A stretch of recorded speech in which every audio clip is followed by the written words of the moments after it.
17 minutes past. Should people who smoke, which has been linked to a wide range of fatal diseases, be encouraged instead to switch to smokeless tobacco, chewing tobacco, which causes fewer fatal diseases? Dr. Rodu thinks so. He's the chairman of the Department of Oral Pathology at the University of Alabama at Birmingham.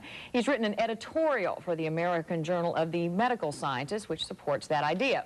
Dr. Greg Conley strongly disagrees. He is a spokesperson for the American Dental Association. He's also the director of the Massachusetts Tobacco Control Program. He joins us this morning from WCBB in Boston. Good morning, both of you gentlemen. Thanks for being here this morning. I'm going to start with you, Dr. Rodu.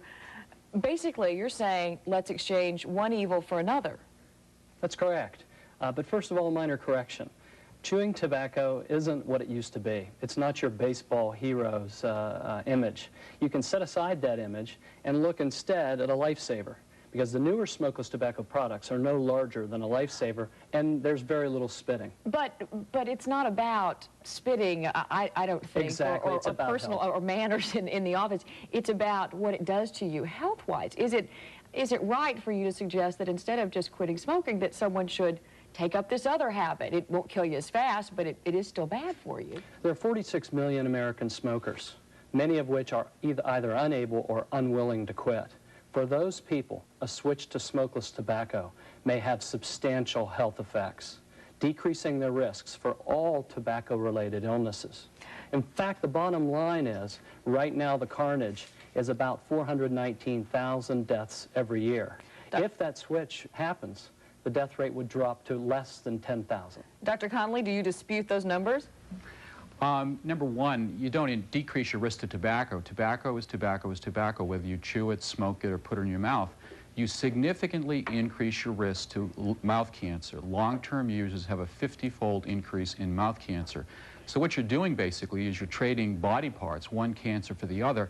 And I would just point out, from a medical ethics perspective, I don't know anybody, any physician or dentist in this country, that would turn to a smoker who quit and say, I'm going to write you a prescription for a known cancer-causing agent, while we have nicotine replacement therapy, such as patches, that we can prescribe as health professionals. The first and most important thing is you don't harm your patient. You don't tell your patient to use a harmful product.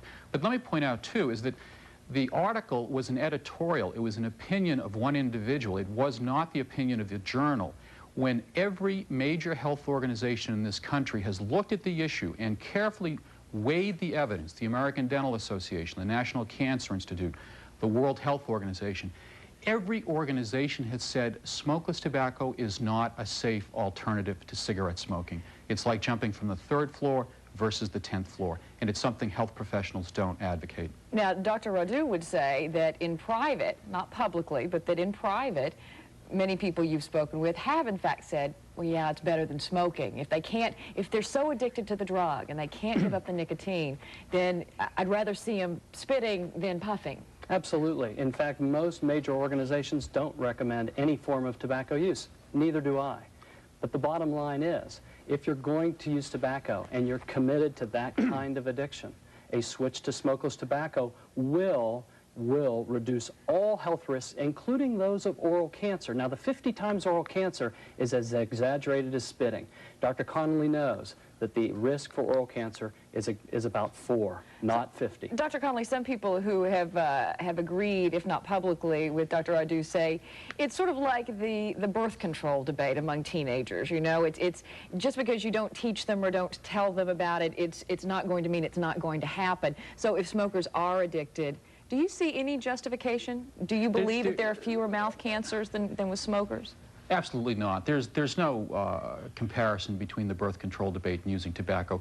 The message we have to get to the public is tobacco in any form is harmful to health. To tell someone they can develop a mouth cancer in lieu of a lung cancer really raises many, many serious ethical concerns. And for a physician or a dentist to prescribe that to a patient, you think it's irresponsible? To me, I would say I would check my malpractice. If that person does develop mouth cancer and turns back to the dentist and says, well, gee, doc, you told me to quit smoking. Now I've got mouth cancer. What do I do? I would have a pretty good lawyer. But let me come back and make a very important point, is the people that use these products are not adult smokers. Less than 3% of people who quit smoking have turned to smokeless tobacco. The people who use these products are teenage boys. And the only group that's going to benefit from this debate is the U.S. Tobacco manufacturers that make these products. This is called the Skoal Bandit. While we're debating about manipulating nicotine levels in cigarettes, one manufacturer lowered nicotine yield to create this starter product as part of a graduation strategy. Doctor, I'm sorry I have to cut you off. We are out of time, and I just want to say you were not funded, Dr. Rodu, by the tobacco industry at all in your research? That's correct. Okay. We'll be back as Good Morning America continues.